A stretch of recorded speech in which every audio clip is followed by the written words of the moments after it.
Hello नमस्कार प्यारे बच्चों, कैसे हो आप सभी लोग। मैं हूं आपका दोस्त एसपी सुंडा और आपका स्वागत करता हूं बीसीएस एकेडमी के यूट्यूब चैनल पर।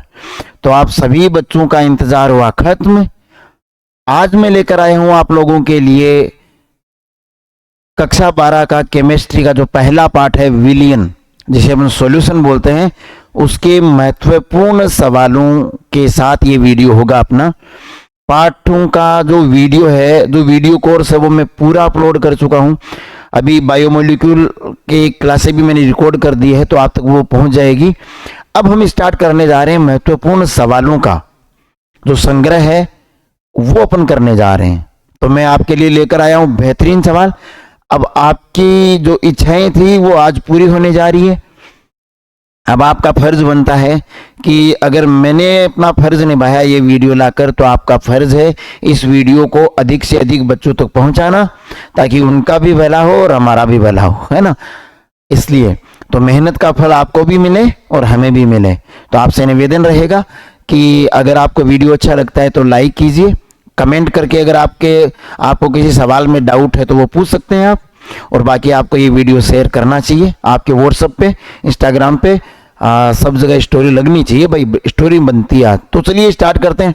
सबसे पहले अपना पहला पार्ट विलियन या सॉल्यूशन, इसकी ये जो आपकी गवर्नमेंट स्कूल से मिशन 100 जारी होती है, वो वाले सवाल आज अपने इंक्लूड किए हैं।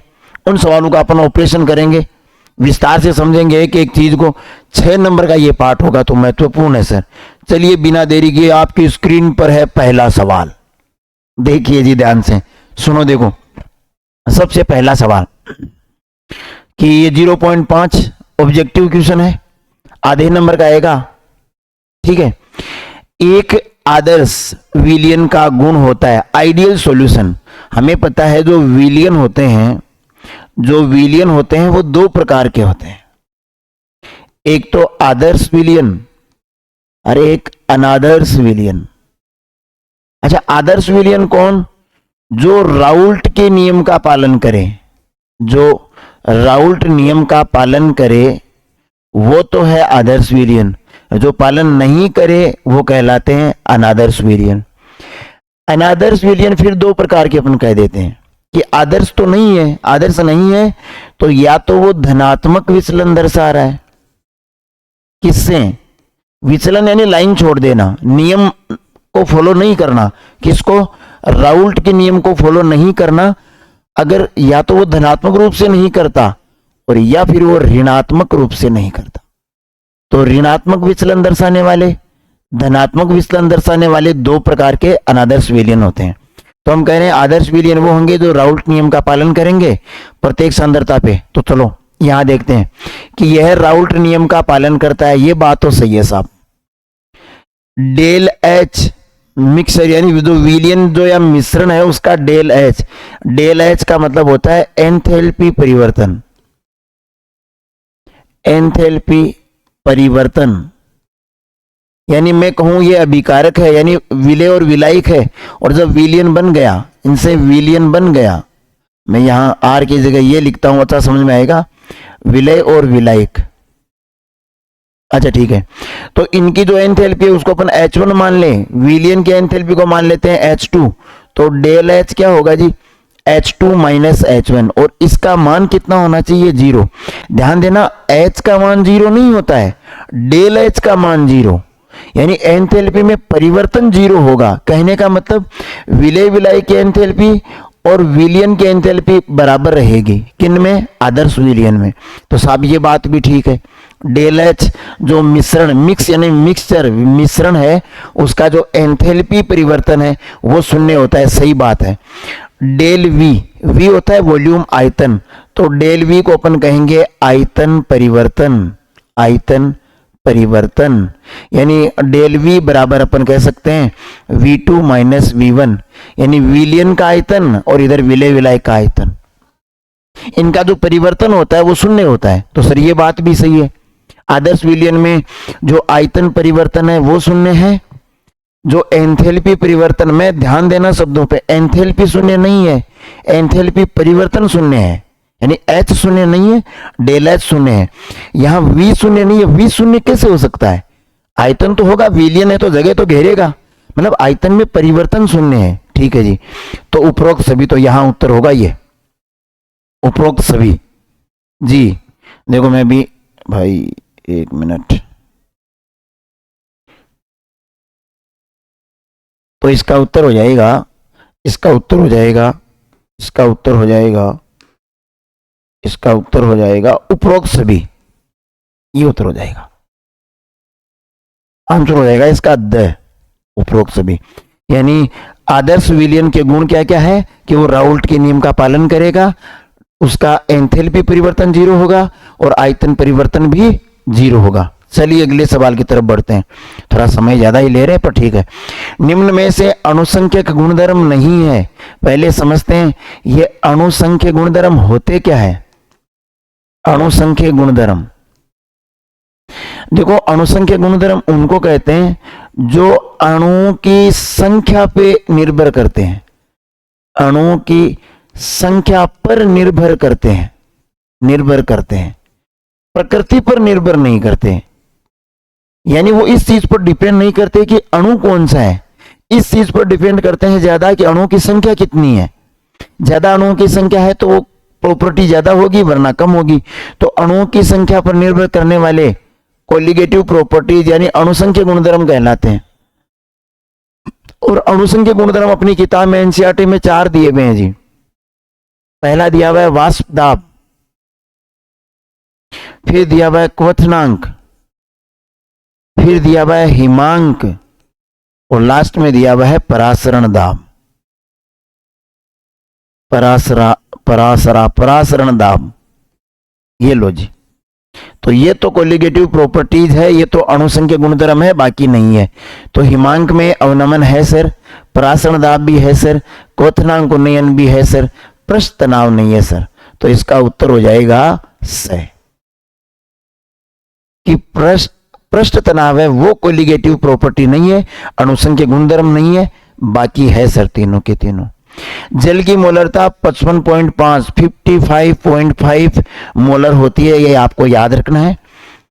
कैसे है ये मैं वीडियोज में जहां विस्तार से पाठ पढ़ाया है, विलियन का पाठ पढ़ाया, अगर किसी को हर एक चीज विस्तार से जाननी है तो मेरे वीडियो चढ़ाए हुए हैं, वहां आप देख सकते हैं। बाकी यहाँ आप सीधा याद रखो कि जल की मोलरता कितनी होती है 55.5। कैसे निकालते हैं मोलरता? अच्छा सर मोलरता क्या होती है जी? मोलरता क्या होती है? विलय के मोल, विलय के मोल बटा विलयन का आयतन, विलयन का आयतन। ठीक है, बस यहां अपन जब कैलकुलेट करते हैं शुद्ध जल का तो इसमें विलय भी जल को मानते हैं, विलयन भी जल को मानते हैं ना, ऐसा करके। चलो सर आगे देखो, अगला है अपना, एक मिनट,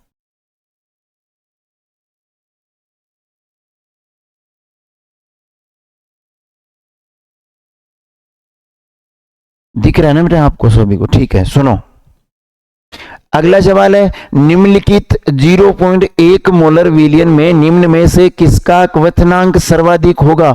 सर अभी भी अपन ने पढ़ा कि जो क्वथनांक है वो अणुसंख्य गुणधर्म है, अणुसंख्य गुणधर्म है। क्या मतलब हुआ जी? अणुसंख्य गुणधर्म का मतलब हो गया ये अणुओं की संख्या पर निर्भर करता है कि अगर किसी पदार्थ को अपन जल में या किसी विलायक में डालें और उसके ज्यादा अणु बने तो उसका अणुसंख्य गुणधर्म भी ज्यादा होगा, यानी क्वथनांक उसका ज्यादा होगा जिसके अणु या आयन ज्यादा बनेंगे। चलो चेक करते हैं, अगर हम NaCl को जल में डालेंगे, किसमें? जल में, तो वो टूट जाएगा सर Na+ और Cl- में। अच्छा MgCl2 को अगर डालें, MgCl2 को अगर डालें तो बनेगा Mg2+ और 2 बनेंगे Cl-। अगर यूरिया की बात करें जो होता है NH2CONH2, ये जल में विलय तो होता है मगर अनआयनिक है, आयन नहीं बनेंगे, अनआयनिक है, आयन नहीं बनेंगे।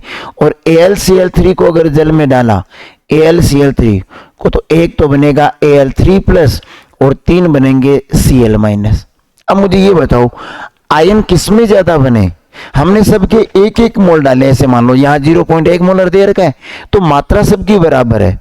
अगर मान लेते हैं अपन एक NaCl डालते हैं तो 2 आयन बनेंगे सर, अंदर जाके 2 अणुओं की संख्या हो गई, एक की 2 हो गई। यहाँ एक MgCl2 अगर अपन ने डाला तो यहां पर 3 हो गए, एक तो Mg और 2 Cl, टोटल कितने अणु हो गए जी? 3 हो गए। अगर अपन इसकी बात करें तो एक डालेंगे तो ये एक ही रहेगा क्योंकि आयनों में टूटा ही नहीं। और AlCl3 की बात करें तो 3 तो Cl माइनस और एक Al3 प्लस, तो टोटल हो गए 4। अब ये अपन अगर बात करें सर चारों की, तो जिसमें अणुओं की संख्या ज्यादा उसका अणु संख्या गुणधर्म ज्यादा, तो क्वथनांक अणु संख्या गुणधर्म है। तो इनमें अगर बात करें तो जो 4 नंबर है जो AlCl3 है सर, जो AlCl3 है सर वो अपना राइट आंसर होगा क्योंकि इसमें 4 आयन बनेंगे। इसका वॉन टॉप गुणांक का मान 4 है। ठीक है जी, चलो आगे बढ़ते हैं। समय का ध्यान रख रहा हूं ना मैं, चलो ठीक है। अगला सवाल है सर अपना, इसको मैं थोड़ा सवाल को बड़ा कर देता हूं ताकि अपने आपको कोई समस्या नहीं हो, समस्या नहीं हो। ए जाते हुए लम्हों जरा ठहरो, जरा ठहरो, मैं भी तो चलता हूँ, जरा उनसे मिलता हूँ। अब भाई गाने नहीं, भाई गाने नहीं, गाने बाद में आप अच्छे नंबर लाओगे ना तब सुनाएंगे आपको गाने। ठीक है, सुनो अगला सवाल, दिख तो रहा है ना? ठीक है, कि प्रभाजी आसवन विधि द्वारा किसे पृथक नहीं किया जा सकता। अच्छा पहले चेक करते हैं ना प्रभाजी आसवन है क्या। प्रभाजी आसवन ये आपके 11th में टॉपिक था सर। आसवन क्या है? ये है क्या? पृथक्करण की विधि है, पदार्थों को अलग अलग करने, किससे? कोई मिश्रण है उसके घटक को अलग करने की विधि है। कौन? प्रभाजी आसवन। अब मैं ये कह रहा हूं कि आसवन विधि वहां काम में आती है, यानी वे घटक, ये कहां काम में आती है? वे घटक जिनके क्वथनांक में अंतर हो, क्वथनांक में अंतर हो। क्वथनांक क्या होता है जी? क्वथनांक, क्वथनांक बॉइलिंग पॉइंट, वह ताप जिस पर द्रव उबलता है, उबलने लगता है, वो ताप क्या कहलाता है? क्वथनांक। कोई द्रव्य गैस में बदलने लगता है, उबलने लगता है, उसका वाष्प दाब वायुमंडलीय दाब के बराबर हो जाए, है ना। देखो तो क्वथनांक अलग होगा तब तो आसवन विधि काम करेगी, प्रभाजी आसवन विधि काम करेगी, वरना नहीं करेगी। तो सुनो ध्यान से सुनना। देखो ये जो स्थिर क्वांति मिश्रण होते हैं, स्थिर क्वांति मिश्रण किसे कहते हैं? कि वह मिश्रण जिसके घटक समान ताप पर उबलने लगते हैं, जैसे अपन ने 2 घटक लिए A और B, इनको जब अलग अलग अपन बात करें तो इनका क्वथनांक अलग अलग है, अलग अलग टेम्परेचर पर ये लिक्विड उबलते हैं। पर अगर हम इनको निश्चित अनुपात में मिला दें तो एक ऐसा मिश्रण बनेगा जिसको अपन गर्म करेंगे तो दोनों घटक जिनका पहले क्वथनांक अलग था मगर निश्चित अनुपात में मिश्रण बना दिया तो अब वो एक ही तापमान पर उबलने लगते हैं। वो मिश्रण क्या कहलाता है? स्थिर क्वांति मिश्रण। अब स्थिर क्वांति मिश्रण में अगर हम चाहें कि उन घटक को अलग करें प्रभाजी आसवन से तो नहीं कर पाएंगे, क्योंकि प्रभाजी आसवन तो वहां काम में आएगा जिनमें क्वथनांक में अंतर हो, अलग अलग ताप पर उबले। पर स्थिर क्वांति मिश्रण का प्रत्येक घटक एक ही ताप पर उबलने लगता है तो हम उनको अलग नहीं कर सकते। तो इसका उत्तर अपना ये हो जाएगा द उत्तर हो जाएगा सर। ठीक है, आगे बढ़ते। अगला सवाल अपना है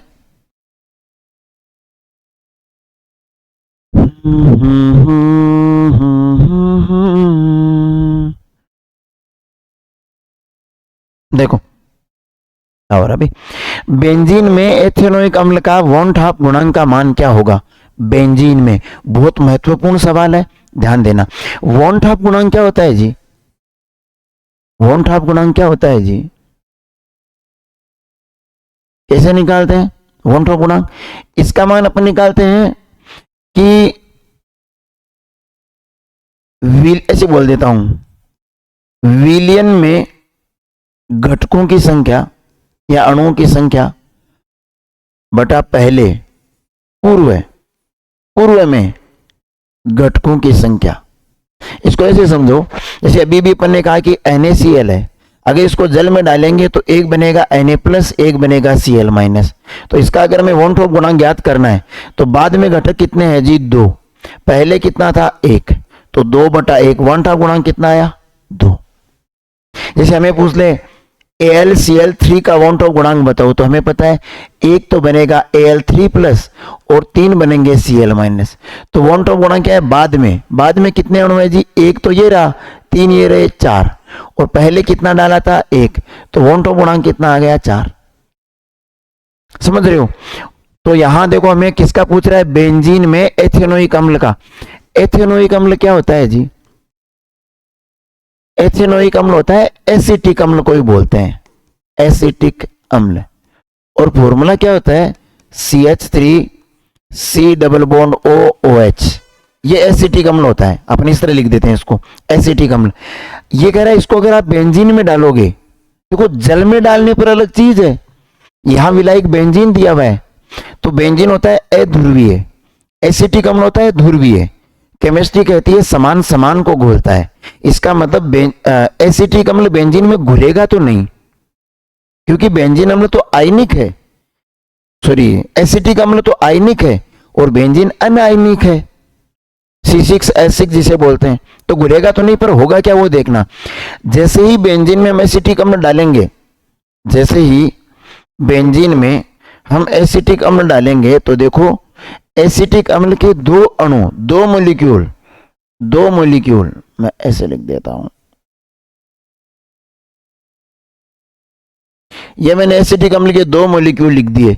तो यहां ऑक्सीजन पे माइनस, हाइड्रोजन पे प्लस, ऑक्सीजन पे माइनस, ऑक्सीजन पे माइनस, हाइड्रोजन पे प्लस और ऑक्सीजन पे माइनस। तो ये देखो हाइड्रोजन बॉन्ड या हाइड्रोजन बॉन्ड, एसिटिक अम्ल के 2 मॉलिक्यूल आपस में जुड़ जाएंगे और एक अणु बना लेंगे, डाइमर बनेगा, द्विलक बन जाता है। देखो सुनो, बाहर से अपन ने डाले 2 CH3COOH और जैसे ही उनको आपने बेंजीन में डाला तो वो बन गए CH3COOH के 2 अणु जुड़ के और एक ही अणु बन गए। अब हमें वन टॉप गुणांक ज्ञात करना है, तो बाद में अणु कितना बना? 1। पहले कितने डाले? 2। तो 1/2 यानी 0.5, ये वन टॉप गुणांक है, ध्यान रखना आप। तो बहुत महत्वपूर्ण सवाल है, ध्यान देना इसका।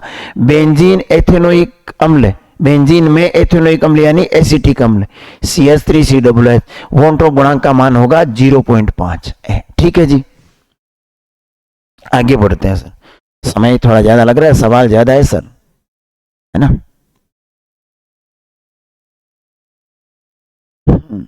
देखो जल में नमक डालने पर किसका मान बढ़ता है? नमक क्या है जी? नमक विलेय है, और कैसा विलेय है? अवाष्पशील विलेय। और जल क्या है? विलायक, और विलायी कैसा? वाष्पशील। अब इसको मैं एक साथ ही बता देता हूं, कई 4 चीजों को देखना। देखो हुआ क्या, पहले अकेला जल है, अकेला जल यानी शुद्ध विलायक है, शुद्ध विलायक। और शुद्ध विलायक में, शुद्ध विलायक मतलब जल है, केवल सतह पर केवल जल के ही अणु है, जल के ही। और जल वाष्पशील है, जल की वाष्प बन सकती है, तो सारे अणुओं की वाष्प बनेगी और वाष्प का दाब ज्यादा लगेगा, क्योंकि वाष्प ज्यादा बनेगी। तो शुद्ध विलायक का वाष्प दाब है ज्यादा।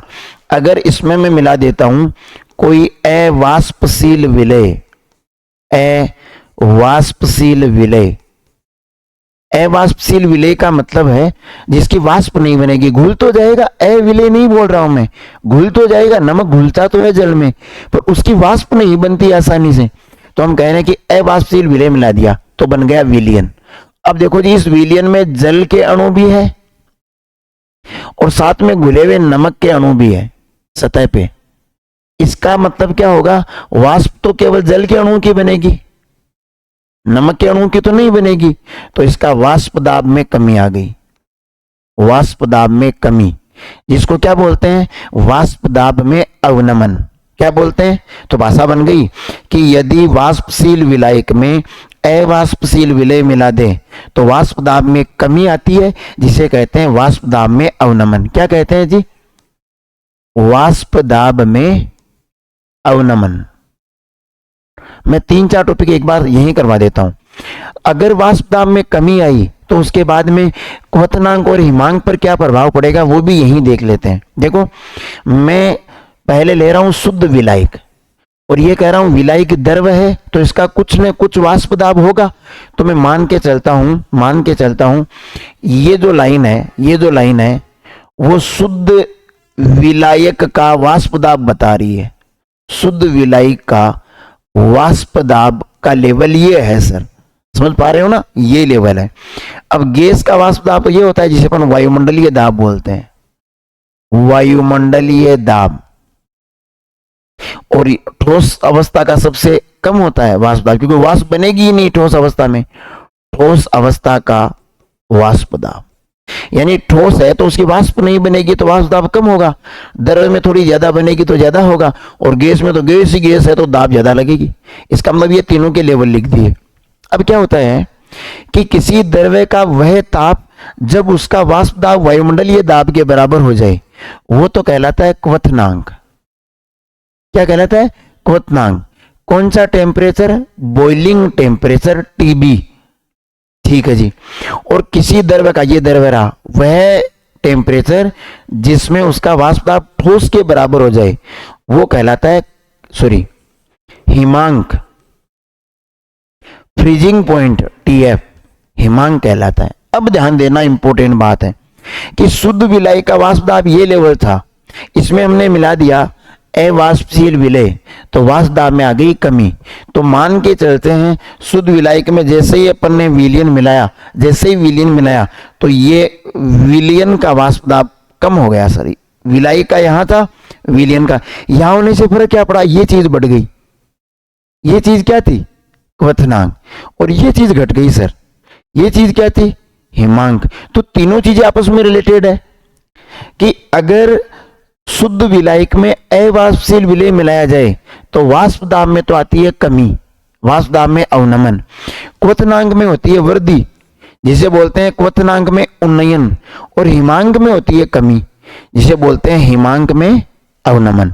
और एक होता है प्राशन दाब। ये 4 है अणुसंख्य गुणधर्म जो अणुओं की संख्या पर डिपेंड करते हैं। अब इससे रिलेटेड सवाल आएंगे, मैं बार बार नहीं बताऊंगा, ध्यान रखना। अवाष्पशील विलय मिलाते ही वाष्प दाब में आ जाती है कमी, जिससे क्वथनांक में हो जाती है वृद्धि, हिमांक में हो जाती है कमी, आपस में रिलेटेड। अब आते हैं सवाल पे कि जल में यानी वाष्पशील विलायक में अवाष्पशील विलय मिला दिया तो किसका मान बढ़ता है, किसका मान बढ़ता है। वाष्प दाब में तो कमी आती है, हिमांक में भी कमी आती है, क्या बढ़ता है जी, क्वथनांक। ठीक है जी, आगे बढ़ते हैं सर। जाते हुए लम्हों जरा ठहरो मैं भी तो चलता हूँ, जरा उनसे कहता हूँ क्या तो पढ़ो। चलो देखो, जलीय विलयन में विलय के पूर्ण वियोजन के लिए वॉन ट्रॉप गुणांक का मान किस यौगिक के लिए अधिकतम होगा। अब ये चीजें मैं बार बार नहीं बताऊंगा, पिछले सवालों में विस्तार कर चुका। वॉन ट्रॉप गुणांक उसका ज्यादा होगा जो ज्यादा आयन बनाएगा, उसका कम होगा जो जुड़ जाएगा। जैसे बेंजीन में अपन ने डाला था एसिटिक अम्ल तो 2 अणु जुड़ के 1 बन गया था, तो 1/2 आया था। यहां देखते हैं अधिकतम पूछ रहा है KCl में क्या होगा, K+Cl-। कितने आयन बन गए जी, 2। अच्छा, K2SO4 में क्या बनेगा, 2 तो बनेंगे K+ और 1 बनेगा SO4 2-। तो कितने अणु हो गए जी, 2 + 1, 3 आयन इसके बनेंगे, 2 आयन इसके बनेंगे। इसका हमें पता है Na+ और Cl-, तो 2 आयन इसके बनेंगे, इसके Mg2+ और 1 बनेगा SO4 2-, तो 1 और 1 2।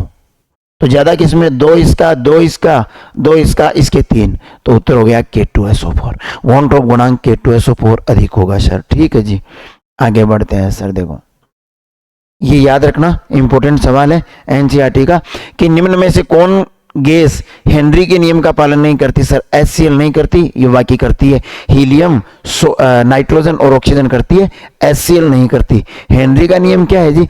उस गैस का वाष्प दाब ज्यादा होगा जिसमें उसकी मोलभिन ज्यादा होगी, यानी जिस गैस की मात्रा ज्यादा उसका वाष्प दाब भी ज्यादा। आगे अगर कोई टॉपिक आएगा अपन विस्तार से पढ़ लेंगे। अगला सवाल आपकी स्क्रीन पे है भाई जी, स्क्रीन पे है सर। देखो सर, वाष्पशील द्रवों के विलयन में किसी अवयव का आंशिक दाब समानुपाती होता है। अभी मैंने बोला मोलन्स के वाष्प दाब समानुपाती होता है सर। P समानुपाती होता है सर, समानुपाती होता है सर किसके? मोलन्स के समानुपाती होता है सर। और उसमें ध्यान देना है कि अगर P बराबर लिखे तो KH, और यहां अक्स में मान रहा हूं मोलन्स को, मोलन्स जिसे मोल भिन्न या मोल प्रभाज भी बोलते हैं। तीनों शब्द याद रखना, आगे सवाल आया तो इसकी परिभाषा भी मैं बता दूंगा। ये हेनरी का नियम था सर। अब है खालिस्तान सर, खालिस्तान की पूर्ति करो। चलो सर कर देते हैं खालिस्तान की पूर्ति जी। ये कुछ फैक्ट पॉइंट के सवाल है, वो तो तुम्हें याद रखने पड़ेंगे कि जैसे पेयजल में उपस्थित फ्लोराइड आयनों की मात्रा दंत क्षय को रोकती है। ये 1 ppm है सर, 1 ppm से मात्रा ज्यादा नहीं होनी चाहिए। पेयजल में उपस्थित फ्लोराइड आयनों की पीलापन का कारण 1.5 ppm से अगर ज्यादा है, 1.5 पार्ट पर मिलियन से अगर ज्यादा है, ppm का मतलब है पार्ट प्रति मिलियन या पार्ट पर मिलियन, उससे ज्यादा है तो पारे का सोडियम के साथ अमलगम, ये भी इंपॉर्टेंट है सर, इंपॉर्टेंट है। पारे का सोडियम के साथ, पारा Hg, सोडियम Na, ध्यान देना सोडियम धातु है और पारा द्रव्य धातु है। द्रव्य धातु एकमात्र धातु जो द्रव्य अवस्था में होती है, और पारा ठोस होता है। पर इसमें ध्यान देना है ये जो विलयन होता है वो सोडियम में पारा है। तो सोडियम क्या पूछा है जी? किस प्रकार का? तो ये ठोस विलयन है सर, ध्यान देना ये। अब ये विलयन कैसे होते हैं सुनो। विलयन 3 प्रकार के हैं, ठोस विलयन, द्रव्य विलयन और गैस विलयन। कैसे निर्धारित करते हैं? अगर विलायक ठोस है, विलय कुछ भी हो सही, विलय द्रव्य हो, ठोस हो, गैस हो, पर अगर विलायक ठोस है तो ठोस विलयन कहते हैं, विलायक द्रव्य है तो द्रव्य विलयन, और विलायक गैस है तो गैस विलयन। यहां विलायक कौन है जी? विलायक सोडियम है, विलायक सोडियम है इसमें, और विलय पारा है सर। तो फिर ठोस अवस्था में है तो यह ठोस विलयन का प्रकार है, ठोस विलयन प्रकार का है। ठीक है जी, आगे बढ़ते हैं सर, आगे बढ़ते हैं सर।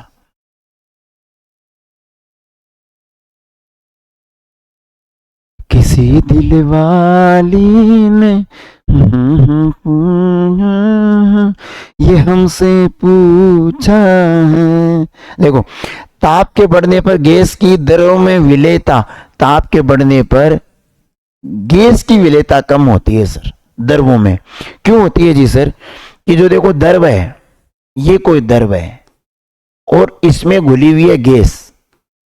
जैसे ही आप टेम्परेचर बढ़ाओगे, गर्म करोगे, गैस के कणों की गतिज ऊर्जा बढ़ जाएगी, और गतिज ऊर्जा बढ़ जाएगी तो वो बाहर निकल जाएंगे। इसका मतलब गैस के अणु कम रहेंगे, विलेयता घट जाएगी। तो याद रखना है ताप बढ़ने पर गैस की दरों में विलेयता कम हो जाती है।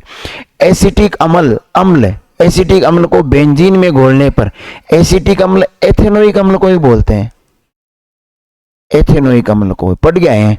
प्रायोगिक मान द्रव्यमान वास्तविक द्रव्यमान का दुगुना हो जाता है। क्यों सर? बाहर तो CH3COOH, दो अणु अलग अलग थे, जुड़े हुए नहीं थे, अंदर जाते ही दोनों जुड़ गए, द्विलक बन गया, हाइड्रोजन बॉन्ड से जुड़ गए। तो यहां जो एक अणु का वजन था, जैसे दो का तो इन दो का बराबर तो इनके हो जाएगा, पर बाहर तो ये दोनों अलग अलग है। तो बाहर एक अणु का जो द्रव्यमान है और अंदर एक अणु का जो द्रव्यमान है, तो ये इसका दुगुना हो जाएगा, डबल, है ना? ठीक है, आपस में जुड़ गए तो ठीक है जी।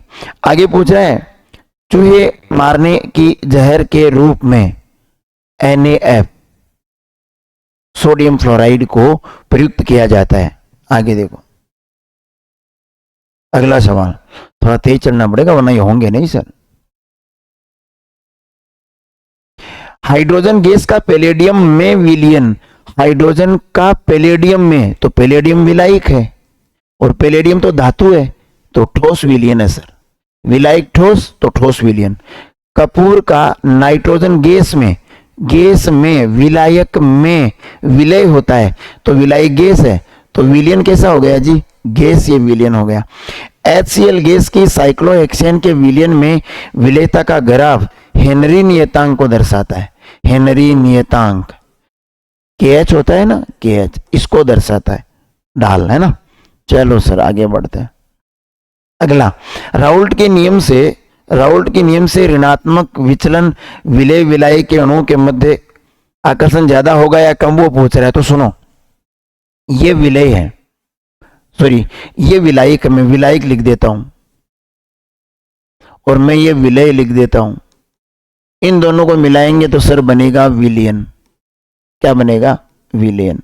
अपन मान के चलते हैं विलायक है A, यानी इस पात्र में सब A है, ये है B, तो इस पात्र में सब B है। अब ध्यान से सुनो, जितना आकर्षण A में आपस में है या B में जितना आपस में आकर्षण है, अगर उतना ही आकर्षण A और B में हुआ, ना कम ना ज्यादा, तब तो हम कहेंगे जो विलयन होगा वो होगा आदर्श विलयन, आदर्श विलयन।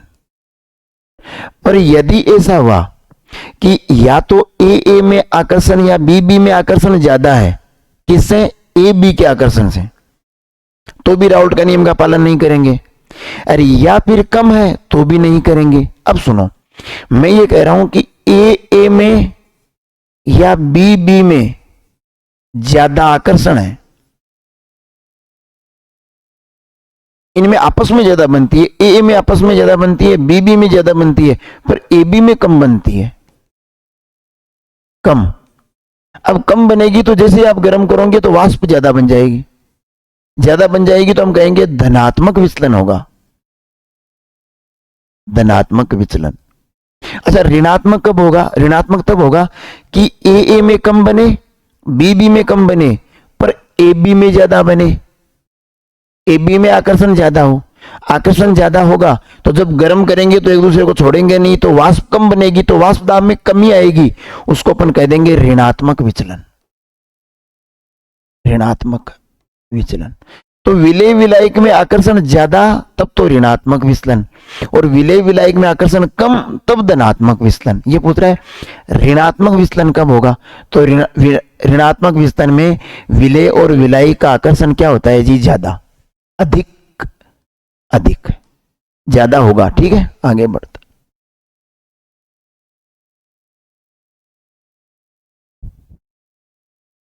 अति लघुरात्मक प्रश्न आ गए सर। Time time time. तुम्हें देखे मेरी नजरें, इसमें क्या मेरी खता है, वो मेरी नींद मेरा चैन मुझे लौटा दो। अरे कहां से नींद चैन, अभी नहीं लेना बे। क्वथनांक उन्नयन, इंपोर्टेंट सवाल सर, इंपोर्टेंट सवाल। क्वथनांक उन्नयन स्थिरांक KB और हिमांक अवनमन स्थिरांक KF की इकाई यूनिट ज्ञात कीजिए। यूनिट लिखिए सर, समझते हैं पहले। एक शब्द आता है अपने क्वथनांक उन्नयन, यानी क्वथनांक में वृद्धि। क्वथनांक क्या होता है, TB उन्नयन डेल TB समानुपाती होता है M, स्मॉल m है सर ये, मोललता के। और हिमांक अवनमन, हिमांक में कमी, पढ़ा दिया मैंने अभी, हिमांक में अवनमन कमी आती है, वो कमी हिमांक क्या होता है, फ्रीजिंग टेम्परेचर TF, परिवर्तन डेल TF, ये भी समानुपाती होता है मोललता के। इसका मतलब अब इनके समानुपाती चिन्ह हटाते हैं तो डेल TB बराबर होता है KB ऐसे, और डेल TF बराबर होता है KF, ये लो। इसको तो कह देते हैं क्या, क्वथनांक उन्नयन स्थिरांक। के बी तो है क्वथनांक उन्नयन स्थिरांक, और के एफ है हिमांक अवनमन स्थिरांक। इनकी यूनिट पूछी है, तो पहले इनका फॉर्मूला देखते हैं। इस फॉर्मूले से के बी का मान क्या आएगा, के बी बराबर डेल टीबी में ये गुणा में है तो भाग में चला जाएगा, तो लिख देंगे डेल टीबी बटा मोललता।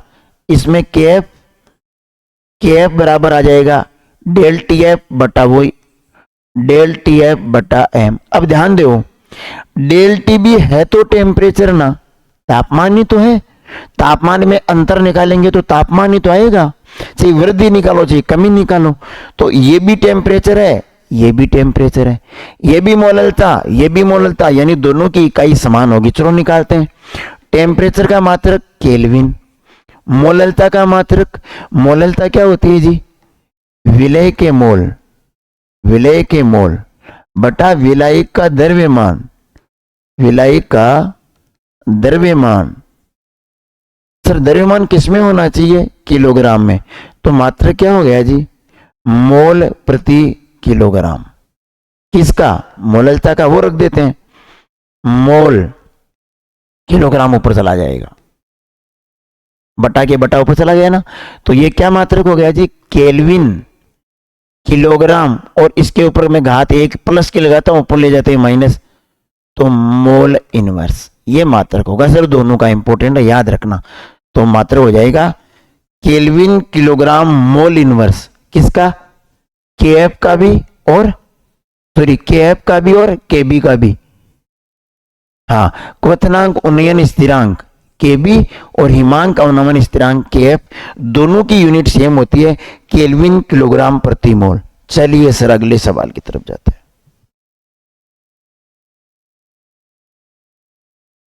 सर बहुत अच्छा सवाल अगला देखो, कि प्रतिलोम परासरण किसे कहते हैं। पहले समझ लेते हैं परासरण किसे कहते हैं। परासरण, जैसे ये कोई पात्र है, इसके बीच में अपन ने लगा रखी है अर्धपारगम्य झिल्ली। अर्धपारगम्य झिल्ली क्या होती है जी, ऐसी झिल्ली, ऐसी परत जो आधे पदार्थों को अपने आर पार जाने दे। आधे का मतलब खासकर विलाई को, और वो भी जल को, कि जल के अणुओं को आर पार जाने दे, बाकी को नहीं जाने दे। केवल जल इधर से इधर, इधर से इधर जा सकता है। और किधर जा सकता है, अपनी ज्यादा मात्रा से कम मात्रा की ओर, कि जल के अणुओं का अर्धपारगम्य झिल्ली से होकर, जिसे चयनात्मक पारगम्य झिल्ली भी कहते हैं, जिसे एसपीएम भी कहते हैं, अर्धपारगम्य झिल्ली से होकर विलायक के अणुओं का, खासकर जल का, ज्यादा मात्रा से कम मात्रा की ओर जाना परासरण कहलाता है। ठीक है जी। और प्रतिलोम परासरण का मतलब है परासरण को उलट देना, यानी इतना दबाव डाल देना कि परासरण उल्टी दिशा में होने लग जाए। जैसे समझाता हूं, जैसे मान लो जल की मात्रा यहां ज्यादा है, लेफ्ट साइड में ज्यादा है, इधर कम है, तो इस अर्धपारगम्य झिल्ली से जल जाएगा इधर जाएगा। अब इधर से मैं कोई दाब लगाना शुरू करता हूं, इधर से राइट साइड से जिधर जल जा रहा है, दाब लगाऊंगा तो एक इतना दाब लगा दूंगा कि परासरण की घटना रुक जाएगी, यानी ये जल अपनी ज्यादा मात्रा से कम मात्रा की ओर नहीं जाएगा। वो दाब तो कहलाएगा परासरण दाब, कि वह दाब जो परासरण की घटना को रोक देता है, परासरण दाब कहलाता है। पर क्या हो अगर मैं परासरण दाब से भी ज्यादा दाब लगा दूं, तो परासरण उल्टी दिशा में होने लग जाएगा। अब जल के अणु अपनी कम मात्रा से ज्यादा मात्रा की ओर जाने लग जाएंगे। इसे बोलते हैं प्रतिलोम परासरण। प्रतिलोम परासरण। तो ठीक है कि अब भाषा देते हैं अपन इसकी, कि यदि किसी विलयन पर परासरण दाब से ज्यादा दाब लगा दिया जाए, जो बाह्य दाब है वो परासरण दाब से ज्यादा लगाया जाए, तो परासरण की घटना विपरीत दिशा में होने लगती है, यानी जल के अणु अपनी कम मात्रा से ज्यादा मात्रा की ओर जाने लगते हैं। इसे बोलते हैं प्रतिलोम परासरण। ठीक है जी। और इसका उपयोग कहां होता है, यह भी इंपॉर्टेंट है सर। यह है जो समुद्री जल है, समुद्री जल जो खारा पानी है, उसको विलवणीकरण कर रहे हैं, उसके अंदर से लवण हटाना है, पानी शुद्ध करना है। लवण हटा देंगे तो पानी मीठा हो जाएगा। तो समुद्री जल को विलवणीकरण करने में प्रतिलोम परासरण काम में आता है जी। ठीक है जी, आगे बढ़ते हैं सर। उम्हारी घूमर छे नख रड़िए माँ। देखो सर, अच्छा सवाल सर, देखो सर, बोर तो नहीं हो रहे? मैं सिर्फ तुम लोगों के लिए जल्दबाजी कर रहा हूं सर, थोड़ी भी अगर कर रहा हूं, हालांकि मैं नहीं कर रहा हूं, बहुत टाइम लगा दिया है अपन ने, विस्तार से पढ़ रहे हैं, आराम से पढ़ रहे हैं। ठीक है, देखिए सर, हाँ हाँ, गाना गाना सुनाएंगे आपको, ये जब पूरी क्लास ले लोगे पक्का गाना सुनेंगे। आप बताना कौन सा सुनना है, ठीक है? कि जलीय जीवों के लिए, यानी जो जल में रहते हैं उन जीवों के लिए गर्म जल की तुलना में ठंडे जल में रहना अधिक आरामदायी क्यों होता है? देखो, गर्म जल का मतलब क्या है जी? गर्म जल का मतलब है तापमान ज्यादा है, और ठंडे जल से क्या मतलब है? कि तापमान कम है। और हम ये कहते हैं कि द्रव में गैस की जो विलेयता है, विलेयता ताप बढ़ाने पर घटती है सर, कम होती है। क्यों कम होती है जी? कम इसलिए होती है कि जैसे मैं बता चुका कि द्रव्य में ये गैस के कण घुले हुए हैं, ताप बढ़ाओगे तो गैस के कण की गतिज ऊर्जा बढ़ जाएगी, और जब गतिज ऊर्जा बढ़ेगी तो वो गति करने लगेंगे, जल से बाहर चले जाएंगे, तो गैस कम हो जाएगी। अब जो जलीय जीव है वो जल में घुली O2 का इस्तेमाल करते हैं श्वास लेने में। अब जाहिर सी बात है, जल गर्म है तो तापमान ज्यादा है, तापमान ज्यादा है तो O2 कम घुली हुई है, और O2 कम घुली है तो श्वास कैसे लगेंगे? जबकि जो ठंडा जल है उसका तापमान कम है तो फिर O2 ज्यादा है, इसलिए वहां रहना आरामदायक है। तो ये कह रहा है कि जलीय जीवों के लिए गर्म जल की अपेक्षा में ठंडे जल में रहना आरामदायक होता है सर। आगे बढ़े सर। कभी कभी मेरे दिल में देखो, ethylene glycol, ethylene glycol, ethylene, ethylene, ethylene, कहां हो तुम? यस सर, यहां है हम। एथिलीन ग्लाइकोल की बात कर रहा है। 35%, 35% वी बटा वी, इसको बोलते हैं अपन आयतन प्रतिशत, आयतन प्रतिशत। विलियन, जल की मात्रा ml में कितनी होगी? अच्छा जी सर, V बटा V प्रतिशत का मतलब है विलय का आयतन बटा विलयन का आयतन, और उसका प्रतिशत निकाल दें तो उसको V बटा V प्रतिशत जो दिया हुआ है 35%, इसका क्या मतलब हो गया? इसमें विलय कौन, जो एथिलीन ग्लाइकोल है, एथिलीन ग्लाइकोल है, वो तो है विलय, और जल क्या है जी? इसमें विलायक। ठीक है जी। और इसका जो दोनों का घोल है वो क्या है? विलयन, जिसका उपयोग सर्दियों में वाहनों के रेडिएटर में किया जाता है, जो पढ़ेंगे क्यों करते हैं आगे, पहले समझते हैं। 35% V बटा V का मतलब है 35 बटा 100।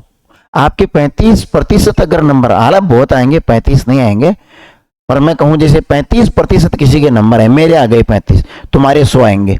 35% मेरे नंबर आए, क्या मतलब हुआ? 100 में से 35, 100 में से, यहां 100 क्या है जी? विलियन, और विलय 35। अच्छा, एथिलीन ग्लाइकोल विलय तो है 35, 35 भाग, और विलियन है 100। विलियन क्या होता है जी? विलियन होता है विलय प्लस विलायक। ठीक है, विलय कौन है? Ethylene glycol. विलायक कौन है? जल। ठीक है, ये विलियन कितना है? बोला 100, विलियन 100 ml मान लेते हैं, तो विलय कितना है? विलय तो 35 ml है। विलायक कितना है? अक्स मान लेते हैं, तो अक्स बराबर 100 माइनस 35, 65 ml। ये लो जी, कितनी मात्रा होगी? अपन ने इसका उत्तर निकाल लिया, 65 ml। ये कह रहा है इसका उपयोग सर्दियों में कार रेडिएटर में क्यों किया जाता है, यहां से सवाल घुमा के पूछा जा सकता है कि सर्दियों में कार रेडिएटर में कौन सा विलियन और कितना प्रतिशत विलियन। तो सवाल में सवाल है सर, ध्यान रखना है ना कि एथिलीन ग्लाइकोल का 35% विलियन क्यों लेते हैं काम में। ये जैसे ही आप डालोगे ना एथिलीन ग्लाइकोल जल में, तो जल का हिमांक है वो तो है ज्यादा, किसका, जल का हिमांक ज्यादा है, और जो जल प्लस एथिलीन ग्लाइकोल है विलियन है, उसके हिमांक में आ जाती है कमी, तो हिमांक हो जाता है कम। हिमांक कम होने का क्या मतलब है कि अगर ठंड बढ़ी तो जल तो जल्दी से जम सकता है, पर एथिलीन ग्लाइकोल का विलियन नहीं जमेगा, उसका हिमांक घट चुका है, इसलिए नहीं जमेगा वो जल्दी से, है ना। इसलिए इसको गाड़ियों में रेडिएटर में काम में लेते हैं। ठीक है सर। पुष्पराज झुकेगा नहीं साला, देखो सर झुकना नहीं है sir. Chloroform CHCl3, acetone CH3, C double bond O CH3, सही लिखूं, CH3 C double bond O CH3, इसको क्या बोलते हैं जी, एसीटोन। ये लो कीटोन समूह है सर ये, ये लो एसीटोन, नेल पेंट रिमूवर में काम में आता है बनाने में। और ये क्लोरोफॉर्म, ब्रोमोफॉर्म होता तो CHBr3, आयोडोफॉर्म होता तो CHI3, है ना। तो ये क्लोरोफॉर्म है जो निश्चेतक के रूप में काम में आता है, बेहोशी की दवा के रूप में। ठीक है जी, क्या सवाल है वो पढ़ते हैं पहले, मैं एक्स्ट्रा गया ना, ओ भाई वापिस आ गया, मैं पूरा मिटा दिया अभी। देखो इसमें पूछा है कि क्लोरोफॉर्म और एसीटोन का मिश्रण धनात्मक या ऋणात्मक, तो पहले इनमें कॉम्बिनेशन कैसा है वो देखते हैं। क्लोरोफॉर्म तो हो गया ये CHCl3 ऐसे, और एसीटोन हो गया सर ये CH3 C double bond O CH3। ये लो जी, इन दोनों का मिश्रण बनाना है, विलय विलायक बना के विलियन बनाना है। हमने ये पढ़ा कि अगर विलय और विलायक में आकर्षण ज्यादा है तो वाष्प बनेगी कम और ऋणात्मक विचलन होगा। अगर इन दोनों में आकर्षण कम है, देखो ज्यादा हुआ तो वाष्प कम बनेगी क्योंकि वो अलग ही नहीं होगा टेम्परेचर पे तो, और अगर इनमें आकर्षण कम हुआ, आसानी से अलग हो जाएंगे, तो जल्दी से वाष्प बन जाएगी, धनात्मक विचलन होगा। अब यहां चेक करते हैं, ये कह रहे सर क्लोरीन है ना वो इलेक्ट्रॉन खींचने वाला है समूह, ये क्लोरीन भी खींचेगा, ये क्लोरीन भी खींचेगा। अगर ये तीनों मिलके खींचेंगे तो ये कार्बन है ना वो बहुत तगड़ा खींचने वाला है, वो किससे खींचेगा, वो खींचेगा हाइड्रोजन से। समझ पा रहे हो, इलेक्ट्रॉन खींचने की स्थिति, खींचेंगे तो इस पे क्या आ जाएगा प्लस है, और कार्बन पे क्या आ जाएगा माइनस, और यहां ऑक्सीजन पे क्या आता है माइनस। अब देखो हाइड्रोजन दो माइनस के बीच में आ गया तो यहां बन जाएगा हाइड्रोजन बंद। इसमें क्लोरोफॉर्म और एसीटोन में क्या बन गया, हाइड्रोजन बंद। विलय और विलायक में तो हाइड्रोजन बॉन्ड बन गया, तगड़ा बॉन्ड। अब इनको अलग करने के लिए ताप ज्यादा देना पड़ेगा, यानी वाष्प कम बनेगी इनकी, और वाष्प कम बनेगी तो ऋणात्मक विचलन। तो ये ऋणात्मक विचलन इसलिए दर्शाता है, तो हम कहेंगे कि क्लोरोफॉर्म और एसीटोन के अणुओं के मध्य हाइड्रोजन बंद बन जाता है, और ज्यादा आकर्षण होने के कारण वाष्प कम बनती है, और कम बनने के कारण वाष्प दाब कम हो जाता है, अवनमन ज्यादा होगा, यानी कमी ज्यादा होगी वाष्प दाब में, और इसको अपन कहते हैं ऋणात्मक विचलन, इसलिए दर्शाता है जी। आगे बढ़ते हैं, ये भी अच्छा सवाल है सर, सुनो सर, सुनो कि विलयन की मोललता वो ताप से अपरिवर्तित क्यों रहती है। अच्छा सवाल, ऐसे भी आ सकता है ये सवाल कि वो कौन सा सांद्रता का पद है जिसे वैज्ञानिक पद कहते हैं। वो कौन सा सांद्रता का पद है जिसपे तापमान का प्रभाव नहीं पड़ता, या तो ज्यादा वैलिड है। क्यों है बोला, तापमान का प्रभाव नहीं पड़ता। सांद्रता के पद अपन ने क्या क्या पढ़े हैं वो सुनो। इस पाठ में सांद्रता के पद अपन ने पढ़े हैं द्रव्यमान प्रतिशत, आयतन प्रतिशत, द्रव्यमान आयतन प्रतिशत,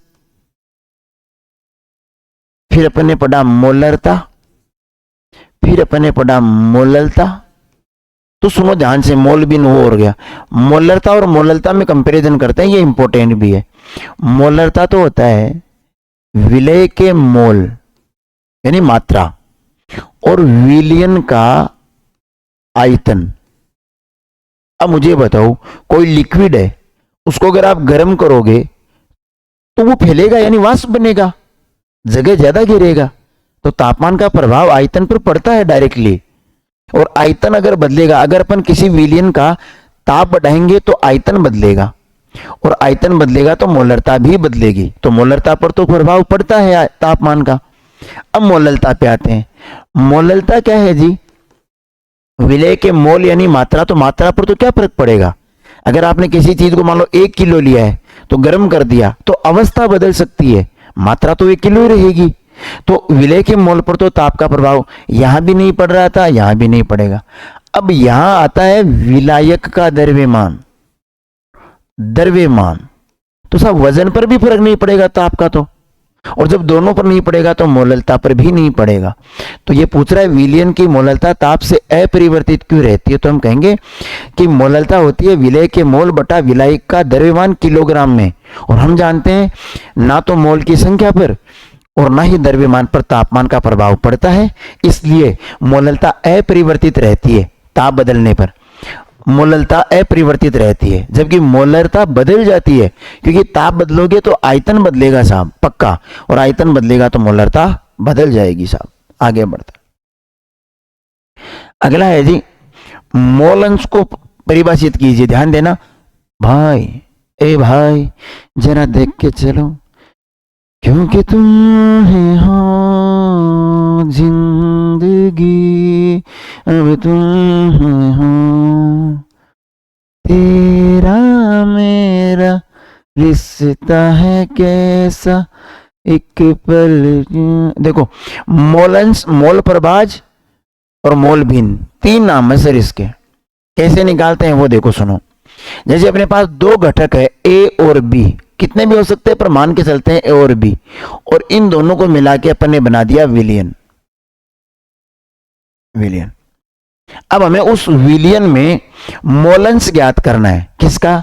ए का भी ज्ञात कर सकते हैं, बी का भी कर सकते हैं, यानी विलय का भी ज्ञात कर सकते हैं, विलायक का भी ज्ञात कर सकते हैं, किसी भी घटक का ज्ञात कर सकते हैं। तो अपन मान के चलते हैं कि 2 घटक है ए और बी, जिनको मिला के अपन मिश्रण या विलयन बना रहे हैं। अब उसमें ए की मोल भिन्न ज्ञात करनी है और बी की मोल भिन्न ज्ञात करनी है। तो कैसे ज्ञात करते हैं जी? मोल भिन्न को अक्स से दर्शाते हैं, तो ए की ज्ञात करते हैं, अक्स ए, यानी ए घटक की मोल भिन्न।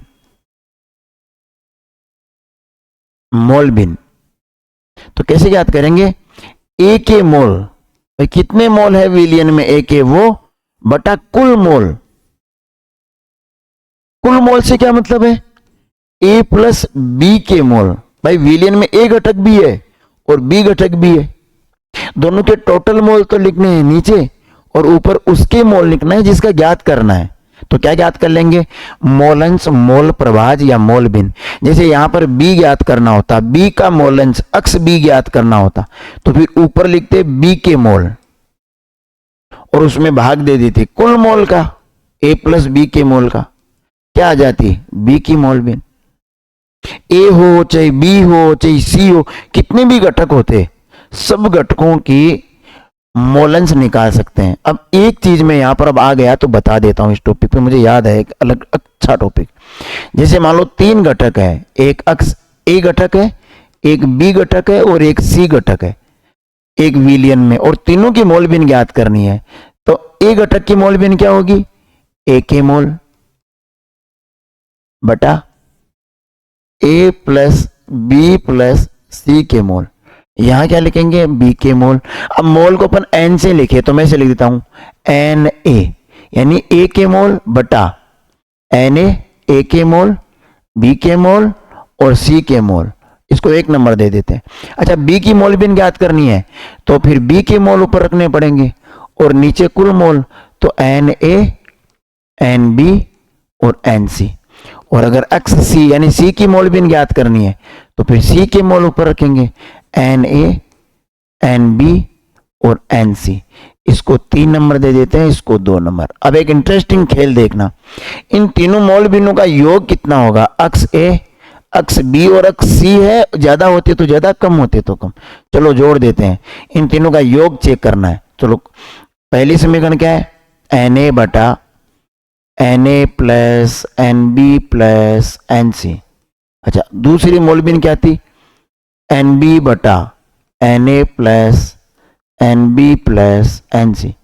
तीसरी n C, n A plus n B plus n C. तीनों का लघुत्तम सेम है तो यही आ जाएगा, n A plus n B plus n C. ये क्या है? कुल मोल। अब इस चीज का इसमें भाग दोगे एक बार, एक से गुना किया तो एन ए, इसका इसमें एक बार तो एन बी, और इसमें इसका तो एन सी। ये सब कट गए, कितना बचा? एक। यानी किसी भी मिश्रण या विलयन के जितने भी घटक उसमें उपस्थित है, सबका मोलंश अगर जोड़ दे तो एक आता है ना, ये याद रखना है। तो मोलंश की परिभाषा हो जाएगी कि किसी विलयन में घटक का मोलंश उसके मोल और कुल मोल का अनुपात होता है, वो मोलंश है सर। आगे बढ़ते हैं सर। इस टॉपिक से संबंधित एनसीईआरटी में आपको जितने भी एग्जाम्पल मिले कि किसी कोशिका को इस मिश्रण में रख दिया, किसी किशमिश को इस मिश्रण में रख दिया, आम को इस मिश्रण में रख दिया, ये देखने हैं। मैं पहले से सजेस्ट कर रहा हूं, इतनी मेहनत आपको करनी है। ये मैं बता देता हूं, कच्चे आम को सांद्र लवण विलयन में रख दिया। सांद्र लवण विलयन का मतलब क्या है? सांद्र लवण विलयन का मतलब है कि ये जो विलय है लवण वो ज्यादा है। किसमें? समझ पा रहे हो कि आम को रखा है एक ऐसे विलयन में रखा है, आम को ऐसे विलयन में रखा है, ऐसे विलयन में रखा है जो सांद्र है। सांद्र का मतलब पानी तो है कम और लवण है ज्यादा, ऐसा विलयन है। लवण ज्यादा है तो सांद्र लवण है, सांद्र विलयन है। अच्छा, बाहर पानी कम है, अंदर पानी ज्यादा है, तो पानी आएगा आम के अंदर से बाहर पानी गति करेगा परासरण द्वारा। बाहर की तरफ कर रहा है तो इसको कहेंगे बाह्य परासरण या बहिपरासरण। और जैसे ही बहिपरासरण होगा तो आम पिचक जाएगा, सिकुड़ जाएगा। क्यों सिकुड़ जाएगा? अंदर का पानी, आम के अंदर जो पानी है वो अधिक मात्रा से कम मात्रा की ओर यानी सांद्र लवण की ओर चला जाएगा। टाइम घंटे भर देखो। चलो कोई ना, बोर तो नहीं हो रहे बेटा? हो रहे तो कोई उपाय नहीं है, अगर उठ के कोई गया तो मुर्गा बना दूंगा मैं सर। अच्छा, बच्चे हाथ खड़े करवा दूंगा सर मैं।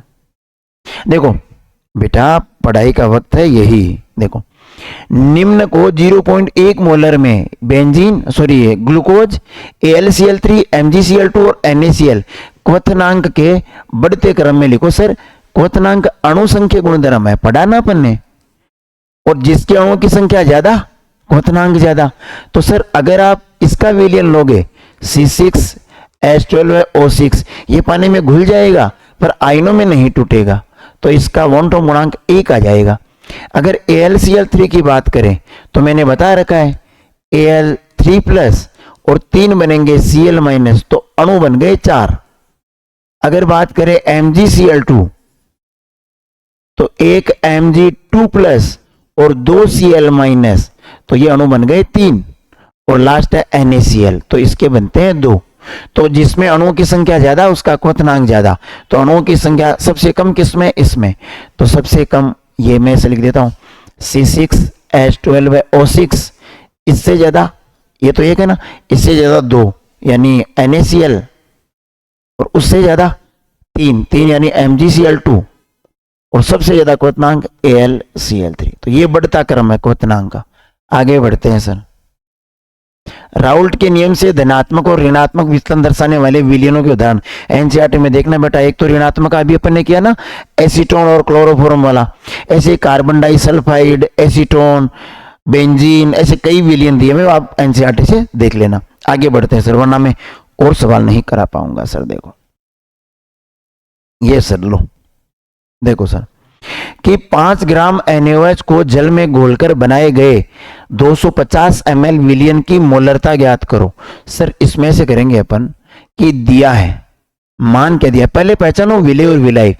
देखो NaOH तो है विलय, सोडियम हाइड्रोक्साइड, कास्टिक सोडा जिसे बोलते हैं, और जल है यहां पर विलायक। और विलियन का आयतन दे रखा है सर 250 ml और मोलरता ज्ञात करनी है। तो पहले दिया है वैल्यू लिखते हैं, सुनो कि हमें मान क्या क्या दिया हुआ है। एक तो हमें दिया हुआ है विलय, कौन है, NaOH का द्रव्यमान दे रखा है, भार दे रखा है, विलय का भार दे रखा है, कितना दे रखा है जी 5 ग्राम, ठीक है। और एक हमें दे रखा है विलयन का आयतन, आयतन कितना दे रखा है 250 ml, ये चीजें दे रखी है। ज्ञात क्या करनी है, मोलरता, और मोलरिटी होती क्या है जी, विलय के मोल, विलय के मोल बटा विलयन का आयतन, आयतन। अब सुनो, और ये होना चाहिए लीटर में, पर यहां विलय के मोल नहीं दे रखे, विलय का भार दे रखा है। और हम जानते हैं विलय के मोल का सूत्र होता है विलय का भार बटा विलय का अणुभार, विलय का अणुभार। अगर अपन विलय का भार और विलय का अणुभार लिख देंगे तो विलय के मोल हो जाएंगे। फिर विलयन का आयतन, यहां लिख देता हूं विलयन का आयतन। विलयन का आयतन किस में दे रखा है सर, ml में दे रखा है ना ऊपर, इसलिए अपन 1000 का भाग दे देंगे, यानी भाग देंगे वो ऊपर चला जाएगा। अब मान ही तो रखना है। चलो मैं विलय का अणुभार और बता देता हूं, आगे आप कर लेना। अणुभार मोलिकुलर मास NaOH का, Na का होता है 23, O का होता है 16 और H का होता है 1। 23 16 1 17 3 20 20 40, ये 40 आ जाएगा सर। तो आप विलय का भार दिया हुआ है, ये विलय का भार कितना दिया हुआ है जी 5, ऊपर गुणा 1000 है, नीचे अणुभार कितना निकाला 40, और आयतन कितना दिया हुआ है जी 250 ml। मान निकाल लेना, आ जाएगा सर, मोलरता आ जाएगी। अब सब कुछ तो कैलकुलेशन। ताप बढ़ाने पर हेनरी के स्थिरांक पर क्या प्रभाव पड़ता है, बढ़ता है सर, ये याद रख लेना, बढ़ता है, हेनरी नियतांक का मान बढ़ता है। पित्तल, जर्मन सिल्वर, कांसा मिश्र धातुओं में उपस्थित धातु के नाम लिखे, सवाल सही टाइप में मिश्र धातुओं वाला टॉपिक है, तो ये आपको देख लेना है। मैं बता, पित्तल में क्या होता है ये तांबा जिंक, तांबा जिंक और निकेल अगर आप मिला दो तो बन जाएगा जर्मन सिल्वर। देखो तांबा और जिंक, इसमें तांबा जिंक और निकल मिला दो, ये टिन वगैरह, तो ये आप देख लेना है ना। आगे देखो, थोड़ विलयन में उपस्थित विलय की अति सूक्ष्म मात्रा को किस विधि द्वारा ppm से दर्शाते हैं। अगर मात्रा बहुत कम हो तो ppm से दर्शाते हैं, पार्ट पर मिलियन से दर्शाते हैं। आगे बढ़ते हैं। सामान्यतः ताप बढ़ाने पर गैस की दरों में विलेयता घटती है, क्यों, बता दिया मैंने, 2-3 बार बताया अभी। क्योंकि द्रव्य का तापमान बढ़ाओगे तो उसमें जो घुली हुई गैस है उसकी काइनेटिक एनर्जी, गतिज ऊर्जा बढ़ेगी, गैस के अणु बाहर जाएंगे तो विलेयता कम हो जाएगी गैस की। ये ठीक है जी, आगे बढ़ते हैं। सोडियम अमलगम में विलय विलायक बता दिया मैंने, इसके अंदर सोडियम तो है विलायक और पारा वो है विलय, तो यह ठोस विलयन का एग्जाम्पल है, पीछे कर लिया सर अपन ने। अणुसंख्य गुणधर्म किसे कहते हैं, नाम लिखो। कौन सा अणुसंख्य गुणधर्म वृद्ध अणु की मोलर द्रव्यमान ज्ञात करने में प्रयुक्त होता है, ये टॉपिक मैंने करवा दिया सर। ऑब्जेक्टिव में क्वेश्चन आए थे अणुसंख्य गुणधर्म वाला, करवा दिया। हेनरी के नियम की सीमाएं, दाब ज्यादा नहीं हो, ताप कम नहीं हो, सीमाएं ये है सर इसकी, दाब बहुत ज्यादा नहीं होना चाहिए, ताप बहुत कम नहीं होना चाहिए। प्राशन दाब को परिभाषित करते हुए इसका सूत्र लिखो। प्राशन दाब की परिभाषा मैंने बता दी है, सूत्र होता है इसका पाई बराबर CRT, एक तो ये होता है, और C होता है कंसंट्रेशन यानी सांद्रता, तो इसको अपने से लिख सकते हैं पाई बराबर N/V/RT, ऐसे भी लिख सकते हैं। N तो है विलय के मोल, V है आयतन, R है गैस नियतांक 8.314 वैल्यू होती है, T टेम्परेचर है और पाई प्राशन दाब है। ठीक है जी, एक ये देर का है न्यूमेरिकल सर, ये आप करना, मैं तरीका बता देता हूं आराम से सुनो। कि 27 डिग्री ताप पर, यानी हमें क्या दिया हुआ है जी, हमें क्या दिया हुआ है सर, तापमान दिया हुआ है। तापमान, यानी टेम्परेचर दे रखा है कितना 27 डिग्री सेल्सियस। मैं इसमें 273 जोड़ देता हूं ताकि मुझे केल्विन में टेम्परेचर मिल जाए। 73 और 7 80, ये लो 300 केल्विन आ गए सर। ठीक है जी, आगे बढ़ते हैं। सांद्रता दे रखी है सर, सांद्रता क्या पता सर, कैपिटल एम। मोलरता दे रखी है सांद्रता सी, वो दे रखी है 0.01 एम। सी का मान दे रखा है जी। आर का मान दे रखा है जी, आर का मान दे रखा है, आर का मान 0.0821 लीटर एटीएम। ये केल्विन में है ना, इसलिए हमने इसको केल्विन में बदला टेम्परेचर को। ठीक है जी, अब हम जानते हैं पाई बराबर होता है एन बटा वी आर टी, एन बटा वी आर टी, और इसी को लिखते हैं पाई बराबर सी आर टी। तो पाई ज्ञात करना है प्रासरण दाब। सी का मान ये पड़ा, आर का मान सर ये रहा, और टी का मान ये रहा। मान रखना, वैल्यूज आ जाएगी सर। अब आगे लघुरात्मक सवाल है, ये मिशन 100 के सवाल है सर। तो माध्यमिक शिक्षा बोर्ड के बच्चे तो जानते हैं, फिर भी ये चीजें मैंने करवा दी है। देख लो एक बार, सुनो कि आदर्श और अनादर्श विलयन में 4 अंतर लिखो। ये लो सर, आप अगर स्क्रीनशॉट लेना चाहो, किसी के पास नहीं हो तो यहां से देख लो। देखो कि वह विलयन जो ताप और सांद्रता, सभी ताप और सांद्रता पर राउल्ट के नियम का पालन करते हैं, आदर्श नहीं करते अनादर्श। ये अपने ऑब्जेक्टिव में पढ़ लिया था जी। ठीक है, ये एग्जाम्पल जरूरी याद रखना सर। आदर्श विलयन और अनादर्श विलयन के एग्जाम्पल याद रखना, पूछे जा सकते हैं। ठीक है, हेनरी का नियम, कि इस नियम के अनुसार स्थिर ताप पर किसी गैस की विलेयता गैस के दाब के समानुपाती होती है। देखो विलेयता है वो दाब के समानुपाती है, दाब ज्यादा तो विलेयता ज्यादा, यही है। इसमें एम तो है घुली हुई गैस की मात्रा, और पी है दाब, यानी दाब ज्यादा होगा तो गैस ज्यादा घुलेगी। भाई कोई लिक्विड है, उसके ऊपर गैस है, अगर दाब ज्यादा डालेंगे तो गैस द्रव में चली जाएगी, विलेयता बढ़ जाएगी, है ना। यही हेनरी का नियम है। हेनरी के नियम के अनुप्रयोग बहुत इंपॉर्टेंट है सर, अनुप्रयोग बहुत इंपॉर्टेंट है, ध्यान से देखना। चलो मैं बता देता हूं थोड़ा। पहला तो है कि शीतल पे कोल्ड ड्रिंक्स या सोडा वाटर होता है, उनमें क्या होता है जी, उनमें जल में CO2 गैस घुली होती है। तो ये तो विलेय है, ये विलायक है। बढ़ाने के लिए उच्च दाब पर बंद किया जाता है, क्योंकि प्रेशर ज्यादा होगा। कोल्ड ड्रिंक की बोतल होती है, घर में लाई जाती है, आप उस नहीं लानी चाहिए पर, है ना। आप उसका बटन खोलते हो, गैस निकलती है, क्योंकि दाब के साथ भरी हुई है। कोल्ड ड्रिंक है क्या, पानी के अंदर CO2 गैस मिला दी है, बस यही कोल्ड ड्रिंक है। फिर उसमें फ्लेवर डाल देती है कंपनी अपनी अपनी, बाकी सब में है ये सेम सिस्टम।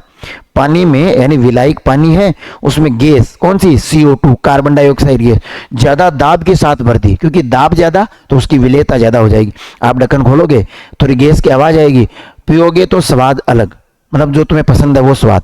कुछ समय अगर उसको खुला छोड़ के तुम फिर यूज लेना चाहते हो तो उसका स्वाद बदल जाता है, क्योंकि जैसे आपने ढक्कन खोला तो दाब कम हो गया, और दाब कम तो हेनरी का नियम कहता है विलेयता कम, गैस चली गई, अब स्वाद ही नहीं आएगा सर। तो ये इंपॉर्टेंट है। गहरे समुद्र में जब गोताखोर गहराई में जाता है, जैसे ये समुद्र है इतना गहरा है, कोई यहाँ पर गोताखोर व्यक्ति है, अब वो अंदर जा रहा है तो जल की मात्रा उसके शरीर पे बढ़ती जा रही है, और जल की मात्रा बढ़ रही है यानी दाब बढ़ रहा है। दाब बढ़ेगा तो गैस की मात्रा खून में ज्यादा मिलेगी।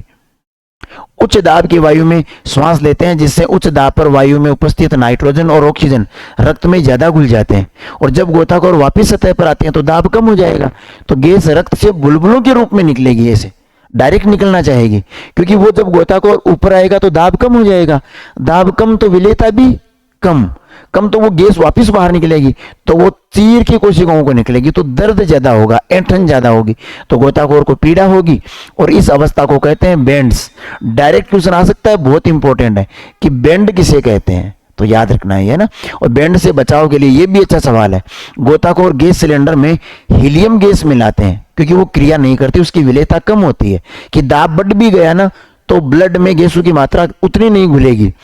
और सामान्यतः वो जो मिश्रण है वो याद रखना है गैस सिलेंडर में, ये मिक्सर और अनुपात परसेंटेज भी याद रखना है। अगला है कि जैसे ये तो था गहराई में, अब जैसे ये जमीन है और ये पहाड़ है, अब कोई पर्वतारोही है वो ऊपर जा रहा है, तो वायुमंडल ये मान लेता हूं मैं, ये पृथ्वी की सतह है, ये वायुमंडल, यहां अगर कोई व्यक्ति है तो उस पर इतना वायुमंडल है, ज्यादा वायुमंडल ज्यादा दाब। अब वो जैसे जैसे ऊपर जा रहा है तो वायुमंडल तो कम होता जा रहा है, तो दाब भी कम होगा, और अगर दाब कम होगा तो द्रव में यानी रक्त में गैस की विलेयता घटेगी, और रक्त में गैस कौन सी, ऑक्सीजन। अब ऑक्सीजन अगर कम होगी तो फिर शरीर की कोशिकाओं को ऊर्जा नहीं मिलेगी, ऊर्जा ऑक्सीजन से तो मिलती है, तो उनकी सोचने समझने की क्षमता यानी सीधा असर दिमाग पे पड़ेगा। ब्लड दिमाग में जो कोशिकाएं हैं न्यूरॉन्स, वो सोचने समझने का काम करती है। अब अगर उन कोशिकाओं को ऑक्सीजन ही नहीं मिलेगी तो कैसे सोचेगा? तो देखो कि O2 का आंशिक दाब कम होता जाता है और पर्वतारोही ऊंचाई पर रहने वाले लोगों के रुधिर में ऑक्सीजन की कमी हो जाएगी, जिसके कारण उनका शरीर कमजोर हो जाएगा, सोचने समझने की क्षमता कम हो जाएगी। इसे एनोक्सिया कहते हैं। इन दोनों में से एक शब्द आपको पक्का मिलेगा बोर्ड में, बेंड्स या एनोक्सिया में से। ठीक है जी, आगे बढ़ते हैं। वॉन ट्रॉप गुणांक क्या है? मैंने बता दिया सर। वॉन ट्रॉप गुणांक पढ़ लेना आप। अगर किसी बच्चे को ये ऐसे चाहिए तो आप स्क्रीनशॉट ले सकते हैं, मैं यहाँ से हट जाता हूँ। बाकी आपको ये बताया हुआ है विस्तार से, अभी टाइम ज़्यादा हो रहा है।